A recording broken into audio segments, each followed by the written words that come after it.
어제의 말씀 속에서 이 대제사장이 성소에서 항상 등불을 밝혀야 되고, 그리고 진설병을 진설하고, 그 진설병을 거룩한 곳에서 먹어야 됨을 우리가 배웠습니다. 오늘 25장의 말씀은 안식년과 신년에 대하여 우리 하나님께서 말씀하시면서 안식년과 신년을 어떻게 지킬 것인가에 대해서 말씀하고 계십니다. 그럼 안식년이란 무슨 말씀이지요? 매 7년이 되는 해를 안식년이라고 말합니다. 그리고 희년이란 7년을 7번 지난 다음의 해가 바로 50년이 되는데, 이 해를 희년이라고 말씀하고 계십니다. 그래서 이 희년의 의미는 되돌림과 해방과 자유를 가지고 있는 것을 말씀하시지요. 그럼 왜 하나님께서 이 안식년과 신년을 두었을까요? 이것은 오늘 본문의 말씀도 하나님 말씀하시지만, 내가 안식한 것으로 돌리게 하기 위함이다. 다시 말하면 하나님이 천지를 창조하시고 쉬심을 기억해서 이 온 우주와 온 땅과 이 모든 것들이 하나님의 창조의 역사, 하나님의 하신 일을 알게 하기 위해서 이 신년을 우리에게 두고 안식년을 우리에게 둔 것입니다. 그럼 안식년에 할 일이 무엇인가? 안식년이 뭐죠? 7년 되는 해. 우리 하나님께서 온 우주를 창조하시고 7일째 되는 날을 주셨기 때문에 7년 되는 해는 이 땅의 경작에 관한 그 일 속에서 쉬도록 하고 있다는 것입니다. 이 경작의 원리죠. 땅의 소출을 유지하며, 그리고 이 소출을 통해서 또 그 7년에 나는 모든 곡식과 과일나무들, 이 모든 나무들은 다 주인과 종과 나그네와 모두가 함께 한다는 것입니다. 그래서 이 7년째 되는 날에는요, 밭에 파종하지도 못하고, 또 가수원에 파종하지도 못하고, 또 그 과목을 가꾸지도 말라는 것입니다. 그래서 거기서 보다 보니까 그 씨가 땅에서 올라와서 소출이 날 수도 있잖아요. 포도나무가, 또 과일나무가 그 과일이 많이 맺힐 수 있잖아요. 그러면 이 모든 것들은요, 모두가 함께 나누는 거예요. 들짐승도 나누고, 새도 나누고, 주인도 나누고, 종도 나누고, 나그네도 나누고, 이방인도 그 모든 안식년에는 그 모든 소유를 함께 나눕니다. 뭐 때문에 그러죠? 하나님의 쉼이라고 하는 것이, 하나님께서 온 우주 만물을 창조하시고 7일째 쉬었던 것처럼, 그리고 그것을 복을 주셨던 것처럼, 하나님께서 우리 인생들을 복 주신 하나님, 그 창조의 하나님의 복의 섭리를 모든 삼나 만상의 만물들과 인간들에게 알려주는 그런 일이지요. 그래서 이 안식년은요, 매 7년마다 꼭꼭 쉬었습니다. 그게 하나님의 법이지요. 마찬가지 안식년에 쉬는 거는요, 이 농사와 땅만 쉬는 게 아니라 사실 기계도 그렇게 쉬어야 돼요. 기계를 무리하게 하다 보면 이 기계가 망가지지요. 모든 원리는요, 우리 하나님이 쉼의 원리에 함께 섞여 있어요. 자, 그러면 또 희년은 무엇이냐? 아까도 말씀하셨지만 7안식년이 지나고 난 다음 그 다음 해가 바로 희년입니다. 그러니까 77에서 49년에서 그 다음 희년이에요. 자, 우리 희년에는 뭐라고 얘기했죠? 되돌림과 해방과 자유를 상징하는 바로 그 해다라고 말씀하고 계십니다. 그래서 이 희년은요, 7번째 안식일을 지나고 그 다음에 첫 그 달, 여기는 7째 달이라고 그러잖아요. 이스라엘 나라의 7째 달은 어떤 날이죠? 신년이에요. 우리가 지금 세는 양력처럼 1월 달이라는 말입니다. 근데 그 첫 달이 바로 신년인데, 이 신년의 50째 되는 해, 바로 7월 10일, 그러니까 1월 10일이 되지요. 그날은 어떤 날입니까? 대속죄일이에요. 이 대속죄일에 이 제사장들이 나팔을 불어서 신년을 알립니다.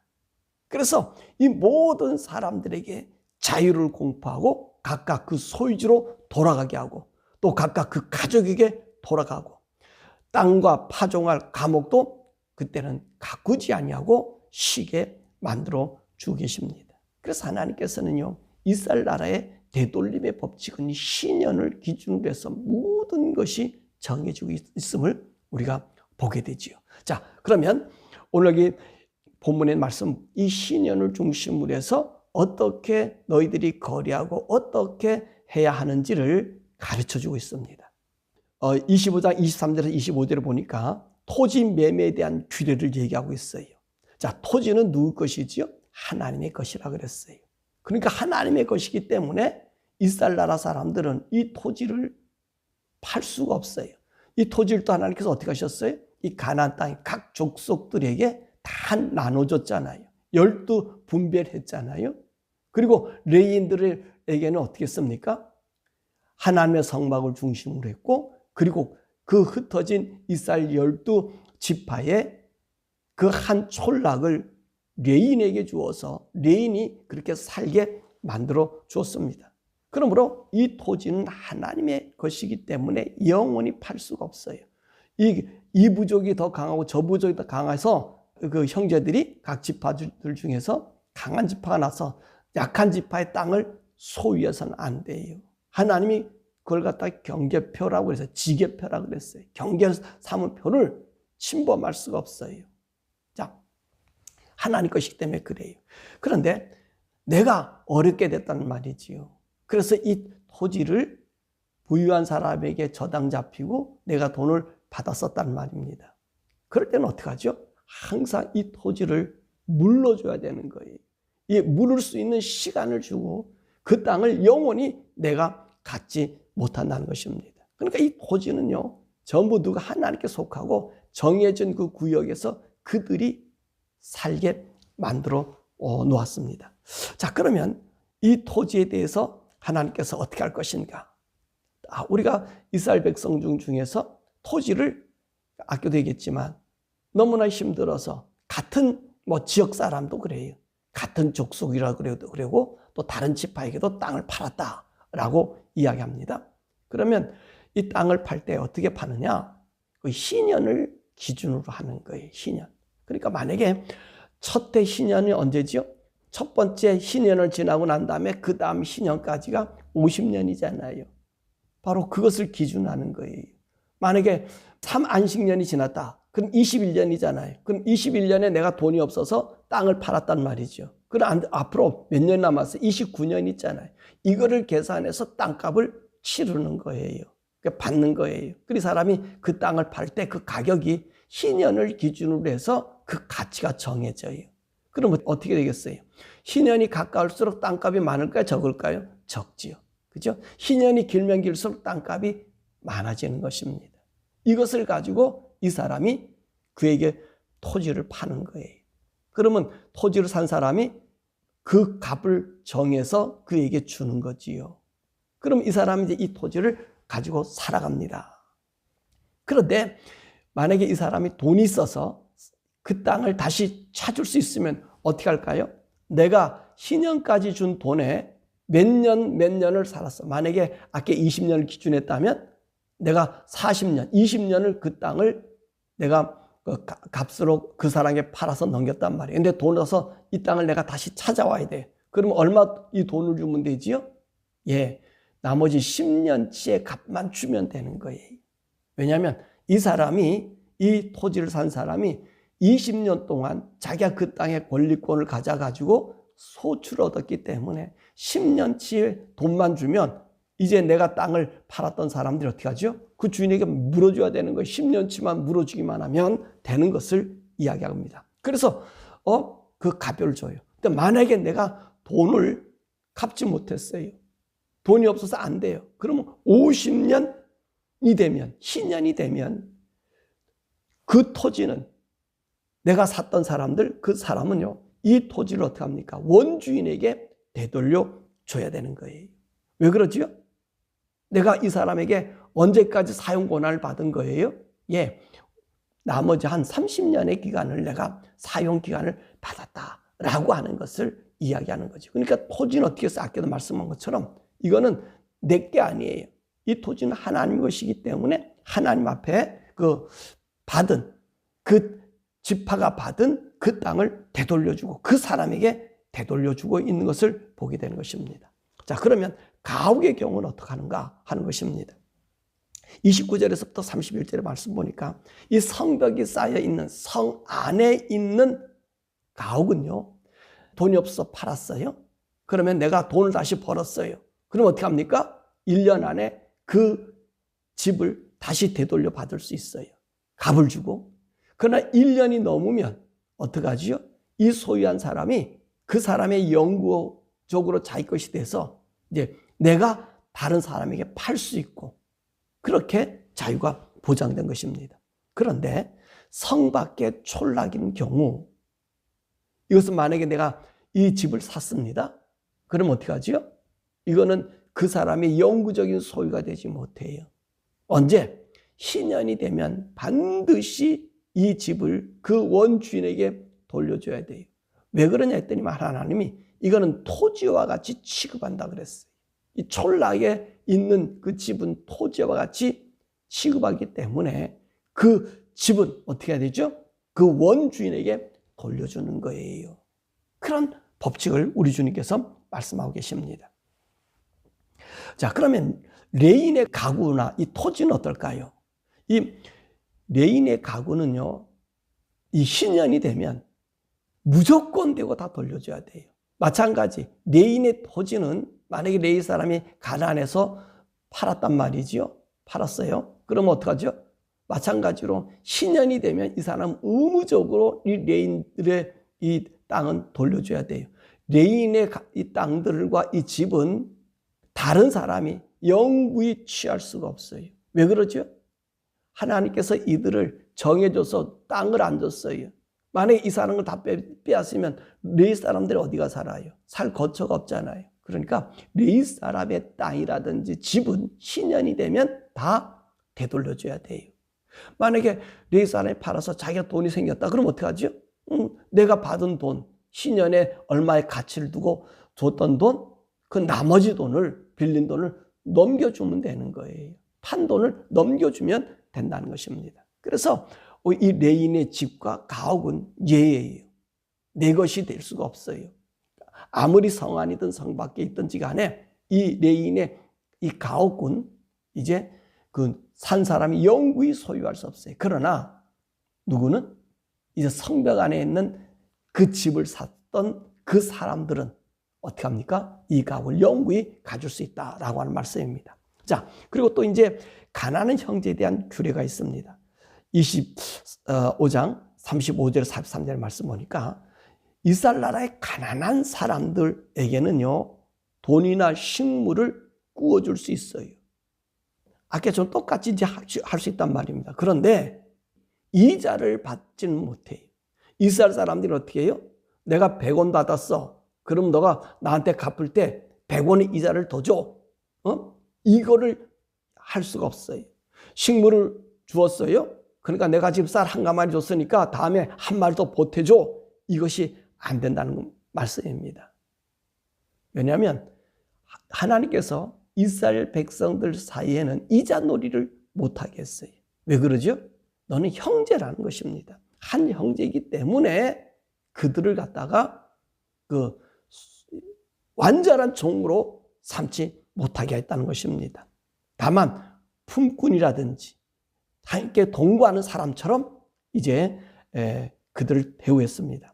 그리고 이 사람들이 돈이 없어서 이제 그 땅을 팔고 그랬단 말이죠. 그러면 이 희년에는 그 자녀들, 그 사람들, 모든 사람들을 그 조상의 땅으로 되돌려가게 만들어준 것을 볼 수 있습니다. 근데 형제들에 대해서는 이잣돈 못 받아요. 이잣돈 받으면 안 됨을 얘기하고 또 이들은요, 함부로 종처럼 대우해서도 안 돼요. 왜 그렇습니까? 그들은 한 혈육이요. 하나님이 그들을 종으로 불렀던 하나님의 사람들이기 때문에 그들을 종처럼, 노예처럼 부를 수 없다고 말씀하십니다. 그럼 이스라엘 사람들은 그 노예나 종을 어떻게 살 수 있어요? 44절 이절에 보니까 이스라엘 백성 중에는 종으로 살 수 없어요. 그러나 이방인에게는 살 수 있어요. 자, 이방인에서 종을 사올 수도 있고요. 이방인들이 이스라엘 나라 땅에 살고 있어요. 그런데 이 사람들을 우리의 종으로 사올 수 있어요. 이방인의 사람들, 땅에 사는 사람들은 그렇게 이제 종으로 삼을 수 있습니다. 그러나 이스라엘 나라의 혈육인 12지파에 속한 사람들은 절대로 그들의 종이 될 수 없다는 말씀입니다. 그럼 이방인의 종과 이스라엘 종의 차이점은 뭐죠? 오늘까 아까도 얘기 드렸지만 46절과 54절을 보면 이방인의 종은요 영원한 종으로 삼아서 나의 기업처럼 나의 자손들에게 물려줄 수 있어요. 그런데 이스라엘 자손들은 어떻죠? 돈이 없고 가난해서 땅을 경작할 능력이 힘이 없어요. 그러나 그를 갖다가 데리고 와서 어떻게 하죠? 품꾼으로 쓸 수 있다는 거예요. 노예는 아니지만 품꾼으로 쓸 수 있어요. 그리고 이들이 만약에 돈이 생겨서 갚을 수 있으면 해방되지만 만약에 갚을 것이 없어서 신년까지 갔단 말이죠. 그럼 어떻게 합니까? 신년에 그 모든 사람을 다 그 원 집과 땅으로 돌려보내 주게 되었다는 것입니다. 자, 그리고 또 어떤 일이 생기냐면 이스라엘 사람들이 너무나 가난해. 근데 이스라엘 땅에 사는 그 이방인들이 너무나 잘 살 경우가 있잖아요. 그래서 이방인 사람들이 이스라엘 사람들의 땅과 가옥을 샀어요. 그럼 어떻게 되느냐? 그의 형제들이나 친척들이나 삼촌이나 사촌들이 그 근족들이 이방인에 팔려간 종으로 팔려간 그 형제들을 구해줘야 돼요. 그를 자립해서 살게 만들어줘야 돼요. 다시 돌아오게 해줘야 돼요. 왜 그러죠? 하나님께서 이스라엘 백성들을 애굽 땅에서 종살이했던 그들을 내가 구해내 주었다는 거예요.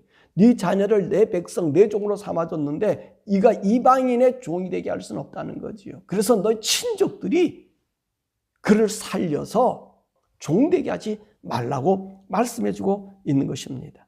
자, 내가 땅을 형제나 이 누구에게 도움받지 않아도 내 스스로가 그들에게서 이방인에게서부터 이제 살 힘이 생겨요. 그럼 어떻게 한다고요? 모든 것은 무엇을 기준해요? 신연을 기준해서 그 자기의 몸값이라든지 땅값을 지불하고 되돌리게 한다는 말씀입니다.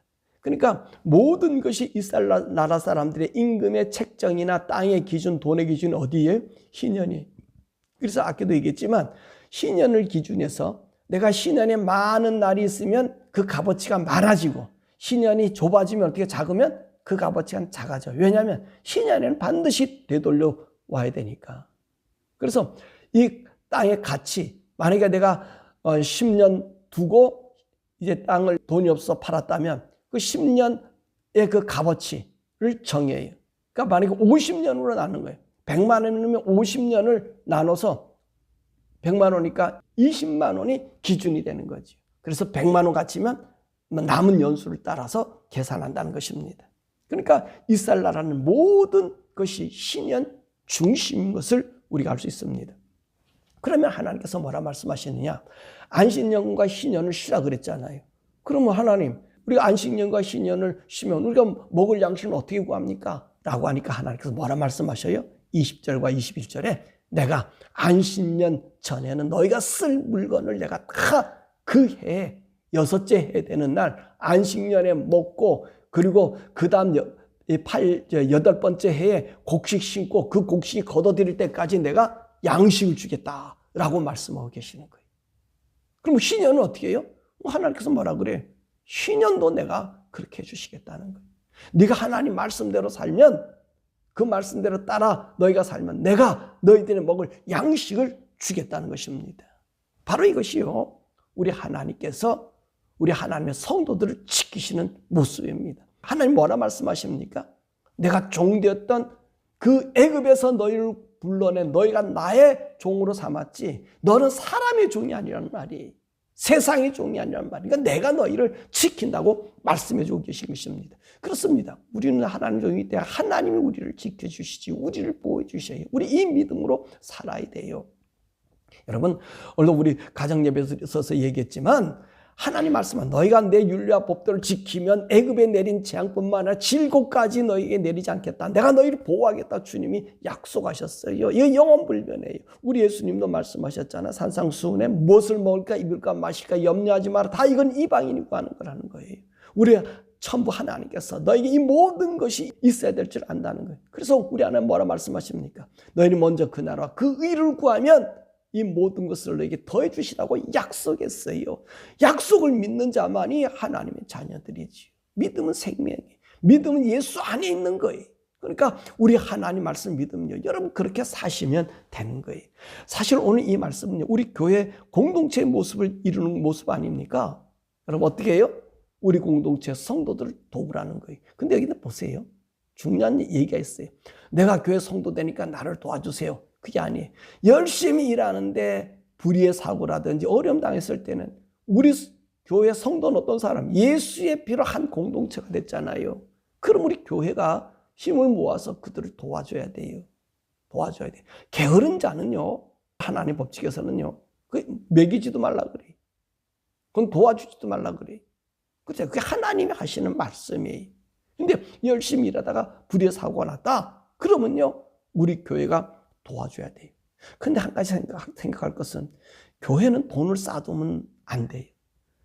돈을 저축해 놓으면 이런 가난한 사람을 대비해서 우리가 도와줘야 되겠다. 이 돈을 모아놓잖아요. 그 반드시 문제가 생겨요. 욕심이 들어오고요. 아나니아 삽비라 같은 그 역사가 나타나는 거예요. 교회는 돈을 묻어두는 게 아니에요. 만약에 어려운 성도가 당했잖아요. 그럼 그 성도들을 위해서 그때 그 당시 그 순간순간에 구제 헌금을 하면 되는 거예요. 왜냐하면 교회 재정이 있어서 얼마나 많은 사람이 이 재정 부정을 갖다 놓고 교회를 혼락해 만들어요. 그 물질에 마음 쏟아서 하나님을 무시하는 경우도 많잖아요. 그렇기 때문에 교회는 돈을 쌓아놓는 것이 아니에요. 그때 필요할 때. 우리 교회 같은 경우는 그래요. 선교사님 방문하면 우리 선교사님 그때 헌금해서 한꺼번에 드려요. 매달 얼마씩. 그것도 좋겠지만 그렇게 안 하는 이유는 여러분, 그 사람도 열심히 가서 일하고 하나님 능력을 맛봐야 되고, 우리도 어떻게 해요? 하나님 능력으로 필요한 것을 그때 도와주는 거예요. 그래야지 부정이 없어지고 온전해지는 거예요. 오늘 25장에 있는 말씀은요, 공동체가 어떻게 살아야 하는가를 말씀해줘요. 이 교회는요, 민주주의 같지만 민주주의도 아니고요, 사회주의 같으나 사회주의가 아니에요. 어떠냐? 철저히 하나님 중심이에요. 하나님 원리로 하는 거. 오늘 이 말씀 그대로 우리가 살면 되는 거예요. 그러면요, 교회가 교회다운 모습을 보이게 되고, 우리는 이 부와 재물에 우리의 몸과 마음을 뺏기지 아니하고 하나님 말씀에서 하나님 의를 세우는 자가 돼요. 바로 원하기는 저와 여러분 예수 그리스도의 보혈로 구원받는 하나님의 자녀예요. 이 자녀의 영광을 우리가 얻었어요. 이 영광스러움을요, 이방에 팔지 마십시오. 하나님 말씀대로 사십시오. 그럼 하나님이 우리를 지켜요. 우리는 많이 먹고 잘 쓰고 부하는 것이 아니라 하나님의 능력으로 살아감을 보여주는 거예요. 가난하게 살아도 하나님 능력이 나와 함께 있음을 고백하고 사는 것이 우리 성도들이에요. 그리고 우리 성도들은 하늘나라가 있기 때문에 그래요. 이 하늘나라 영원한 복, 여러분 세상에 뺏기지 마시고 하나님 말씀대로 살아 하나님 지키시고 보호하시는, 말씀하셨잖아요. 안식년 걱정하지 마라. 그 다음 파종할 때 먹을 걱정하지 마라. 내가 6년째 다 줄 것이고 그 6년에 안식년과 희년에 쓸 것도 내가 줄 것이다 라고 말씀하셨. 그분을 믿으십시오. 그분이 우리의 삶에 모든 것 책임져 주십니다. 이 책임져 주신 하나님, 그 만군의 하나님 여호와의 능력이 바로 여러분의 삶 속에, 여러분의 모습 속에 나타난 2025년 되기를 주님의 이름으로 축원합니다. 내가 하나님 정말 믿는가? 라고 하는 것을 점검해 보시길 바랍니다. 하나님, 한번 뒤돌아보면 정말 내가 하나님 믿는가? 어떤 환경 속에서 내가 하나님을 믿고 있는가? 가난과 부함이 아니라 내가 하나님 믿음으로 내가 살아가는 삶의 모습에서 하나님 의지함으로 나를 때를 따라 돕는 하나님의 은혜의 이 기적 속에 내가 기뻐하고 있는가? 여러분 이 한 시간에 살펴보면서 하나님 말씀은 언약입니다. 그래서 구약이고 신약이잖아요. 언약이잖아요. 언약이 하나님 한 번도 그 언약을 어기신 적이 없어요. 그 언약이 하나님이 우리의 생명이요. 우리 하나님 말씀. 왜 너희들 종삼지 말라? 왜 토지를 돌려보줘라 얘기하지요? 다 내 것이고 그들은 내 종이라고 말씀하셨잖아요. 우리는 하나님의 종이 아니 우리는 하나님의 아들이에요. 종이 아니라 우리는 하나님의 아들이에요. 그 영광의 형체를 가진 우리들이에요. 영광의 형체 가진 여러분들, 세상과 타협하지 않게 하나님, 나로 하여금 하나님 말씀 안에 살아서 하나님이 내 속에 내 아버지인 것이 이 2025년에 또 우리가 살아가는 날 동안에 증거하는 증거자가 되게 해달라고 우리 주여 부르고 함께 기도하죠.